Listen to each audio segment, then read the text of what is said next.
Right then, Rogue One, A Star Wars Story. This film marks the first in a series of anthology films set within the Star Wars universe. So Rogue One is set a short period before the events of the original Star Wars film, A New Hope. This film follows a small ragtag squad of rebel fighters as they try to steal the plans for the Death Star. However, this doesn't really become a major plot point until the second half of the film, really.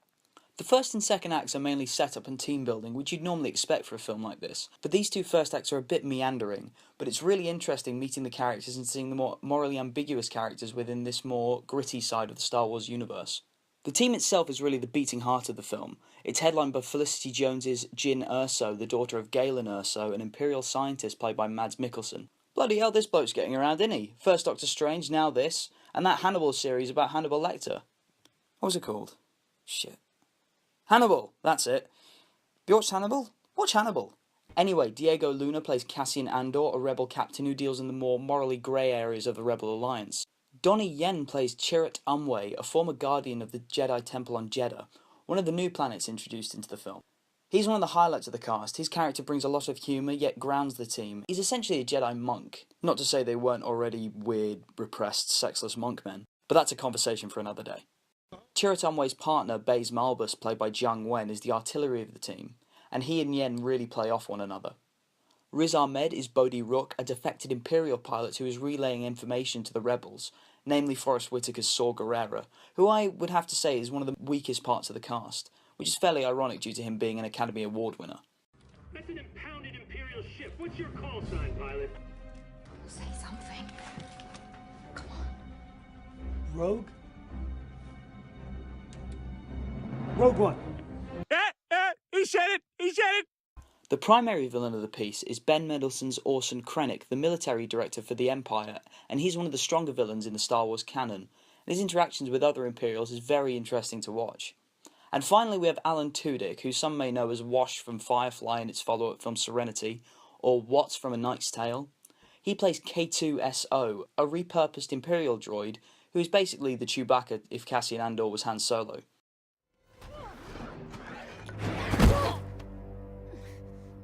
Congratulations, you are being rescued. Please do not resist. He's portrayed through the use of motion capture, and in the film you really can't tell, which is a real testament to the film's CGI and special effects, which are truly spectacular. The film's visuals are incredible. The blend of practical effects and sets mixed with the use of CGI is wonderful to watch. The space battles, for example, feel like battles from the original trilogy, but with modernised visual effects. However, there are a couple of moments which aren't that pleasant to look at. In fear of spoilers, all I'll say is that they don't quite make it out of the Uncanny Valley. And if you don't know what the Uncanny Valley is, go look it up, it's interesting. But these particular moments aren't that great. Aside from those, the effects are truly spectacular. Director Gareth Edwards has really captured the spirit of the original trilogy, both aesthetically and thematically. One of his main strengths is scale, which you would probably know if you've seen his Godzilla remake, and that works extremely well, especially during the battle sequences on both ground and in space. The pacing is a little off, especially in the first act, and to keep the audience up to speed of what's happening, for the first time they've employed the use of title cards to keep the audience aware of what's happening and where we were. However, I would say that the final act is truly incredible. The war film elements really are put in, and it goes from a Star Wars film to Saving Private Ryan, in a good way though. People have been saying that this film shouldn't be so tonally different to the other films in the series, but the thing is that this film is very much an experiment, and it's the first of the Anthology series which aren't focusing on the Skywalker lineage, which I'm all for, and I'm really glad they're trying these out. All in all, this film was a really, really great time. It has its faults, primarily in the pacing, and quite a lot of the characters don't necessarily have an arc per se, but these faults are overshadowed by the truly great addition to the Star Wars canon. I would probably say that I like this on the same level as The Force Awakens, but I like them and fault them for different reasons, but it's really great.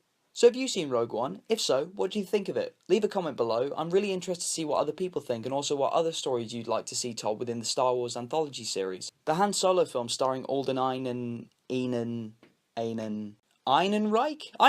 That's it, I think. Anyway, that starts filming pretty soon and should be out in 2018, which I'm really looking forward to. So thanks for watching, it means a lot, and if you have a spare second since YouTube's new algorithm's being a bit weird with everyone at the moment, it would be really great if you could like this video and leave a comment. Sharing and subscribing would also be great. Anyway, again, thanks for watching, take care, and I'll see you next time.